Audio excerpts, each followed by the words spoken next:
Throughout our conversation, we've gotten little bits and pieces of what you eat and how you eat. I think you mentioned eating 1 or 2 times a day and you mentioned grilling a steak. So we've gotten these little bits and pieces, but take me through what a typical day looks like. When are you eating and what are you eating? And I think this is really helpful for people that have been eating a standard type diet because they're picturing carnivore or carnivore-ish. And in the beginning, at least, that's really hard to picture where you'd get all those calories and still get some diversity. So I'll have you talk about that. Sure thing. Happy to take you through that. And it's about 2 o'clock here where I am as we're recording. I woke up at my usual time, which is about 5:30, 6 o'clock. Got my day started. Just had some coffee, black coffee, and just before we started recording, I ate probably a cup of yogurt. It was a whole milk yogurt, non-flavored, plain whole milk yogurt. I have yesterday I prepared about a 3-pound tri-tip roast. I ate half of it yesterday. I got the other half waiting for me, and I'll probably, I'll have that when we wrap up eating. Today's a travel day for me, so I'll be on a flight tonight.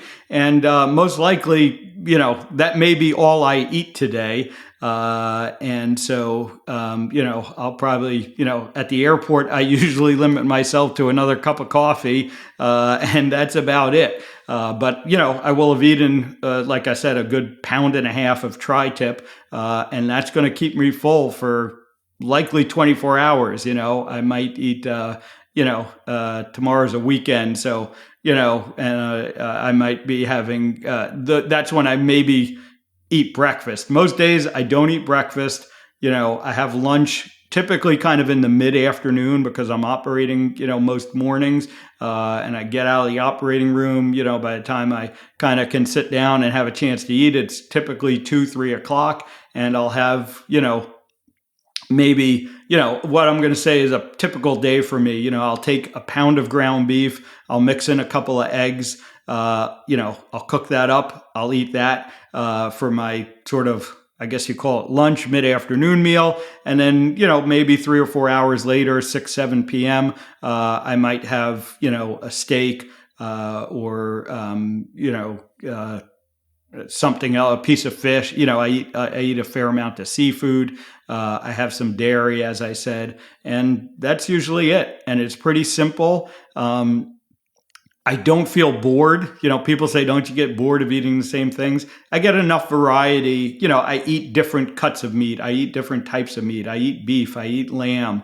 I eat, some other game meats when I can find them. I eat seafood. I eat eggs. I eat dairy. That really provides enough variety that it's not an issue. And like I said, it's simple and it sustains me. So that's what keeps me functioning best.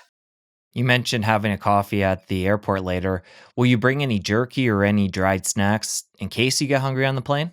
No, usually not, because like I said, I know at this point, if I have a 1.5 pounds of, tri-tip steak, I know that's going to keep me full, at least until tomorrow. So I don't really worry about it much. If I needed to, like if I was in a pinch, I'll stop it wherever at the airport and I'll get 2 or 3 burger patties, without anything on them.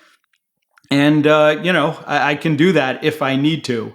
The vast majority of the time I don't need to because, I can go. And like I said, at this point, my body is well enough adapted that if I get into situations where I can't eat for 24 hours, it's not a problem.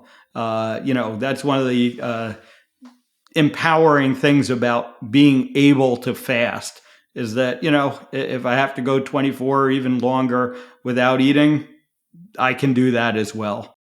If you enjoyed that clip, press here for the full episode. I'll see you over there. The first 10 plus years as a heart surgeon, I was increasingly unhealthy. I was morbidly obese, I was pre-diabetic, and I realized that I was destined for my own operating room.